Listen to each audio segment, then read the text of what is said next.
જય શ્રી કૃષ્ણ મિત્રો. આજે આપણે અધ્યાય 8નો બીજો ભાગ જોઈ રહ્યા છીએ, ભાગવત ગીતાનો. ભગવાન શ્રી કૃષ્ણએ અર્જુનને આ બધું સમજાવ્યું હતું.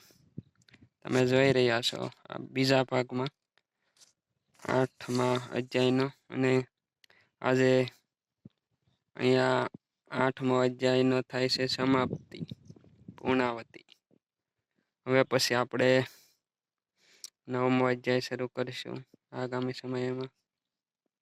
અક્ષર બ્રહ્મયોગ નામનો આ 8મો અધ્યાય આજે અહીંયા સમાપ્ત થયો છે મિત્રો.